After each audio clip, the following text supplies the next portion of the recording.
ചേട്ടാ വീഡിയോ ചെയ്യാനായിട്ട് ഉപയോഗിക്കുന്ന ക്യാമറ ഏതാണ്?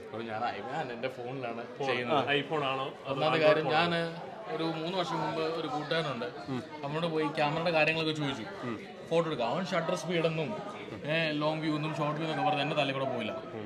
ഉള്ള സാധനം ഫോണിലെടുക്കുക, ഉള്ളതുപോലെ എഡിറ്റ് ചെയ്യുക, അറിയുന്ന പോലെ പണിയെടുക്കുക. സമയം കുറവാണ്. അത്രേ ഉള്ളൂ. ഇന്ന് കാലത്ത് ഞാൻ കണ്ട ഫേസ്ബുക്ക് പോസ്റ്റ് 2 മണിക്കൂർ മുമ്പ് ഇട്ട പോസ്റ്റാണ്. ദുബായിൽ നിന്ന് ഫ്ലൈറ്റിൽ നിൽക്കുന്ന ഫോട്ടോ. അത് കഴിഞ്ഞ് ഇപ്പം ഇവിടെ എത്തിയപ്പോൾ ഞാൻ അത്ഭുതത്തോടെ ഇവിടെ ആദ്യം ഫ്ലൈറ്റിൽ നിൽക്കുന്ന ഫോട്ടോ ഇട്ടു. അത് കഴിഞ്ഞ് ആളെ ഇവിടെ കാണുമല്ലോ.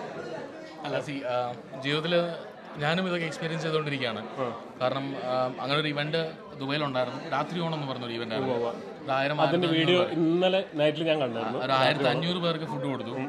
അപ്പോൾ ശനിയാഴ്ച രാത്രി അവിടെ ഒരു 1500 പേർക്ക് ഫുഡ് കൊടുത്തു. ഞായറാഴ്ച ഉച്ചയ്ക്ക് ഇവിടെ ഒരു 150 പേർക്ക് സദ്യ കൊടുക്കാൻ പറ്റുന്നു. അപ്പം നമുക്കും ജീവിതത്തിൽ തമ്പരാൻ തരുന്ന കുറേ അവസരങ്ങൾ എന്ന് മാത്രമേ ഉള്ളൂ. പിന്നെ കിട്ടുന്ന അവസരങ്ങൾ നമ്മൾ മാക്സിമം ഓടുന്നു. അതിനുള്ള ധൈര്യവും ശക്തിയും തമ്പരാൻ തരുന്നു, അത്രേ ഉള്ളൂ. മലയാളി കണ്ടന്റ് ക്രിയേറ്റർ എന്നുള്ള നിലയിലുള്ളൊരു മലയാളി നമ്മുടെ ഈ ഗ്രൂപ്പിനെ കുറിച്ചാണോ ചോദിച്ചത്? ഗ്രൂപ്പിനെ കുറിച്ച് ചോദിച്ചാൽ എല്ലാവരും ഒരുമിച്ച് നിൽക്കണം, എല്ലാവരും ഉണ്ടാവണം.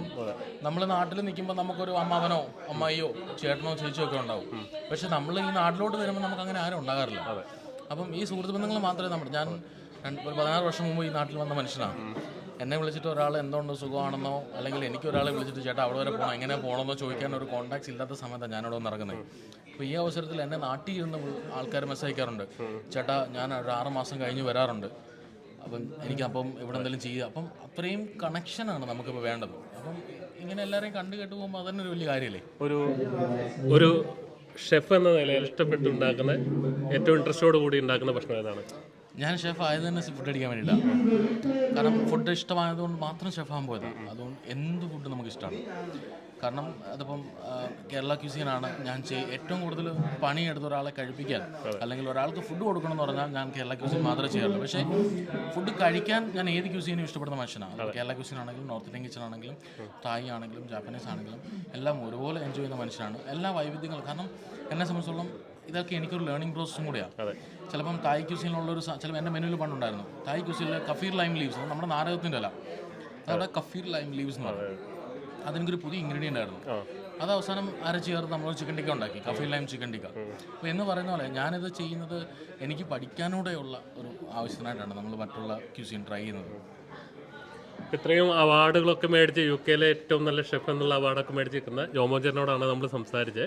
ഇപ്പോൾ മനോരമയിൽ പുതിയ ആർട്ടിക്കിൾ ഉണ്ടായിരുന്നു രുചിക്കൂട്ടിൻ്റെ. അതൊക്കെ ആയിട്ട് ഇപ്പം ഇവിടുത്തെ മെയിൻ സെലിബ്രിറ്റി ആരാണെന്ന് വെച്ച് കഴിഞ്ഞാൽ ഷെഫ് ജോമോജറിനാണ്. ലാലേട്ടൻ പറഞ്ഞാൽ എന്തോ ആൾക്കാർക്കൊക്കെ ഇഷ്ടമാണ്, അത് ഞാൻ മാക്സിമം യൂട്ടിലൈസ് ചെയ്യുന്നു, അത്രേ ഉള്ളൂ. അപ്പോൾ ഇതുവരെ സംസാരിച്ചത് നന്ദി, ഒത്തിരി സന്തോഷം.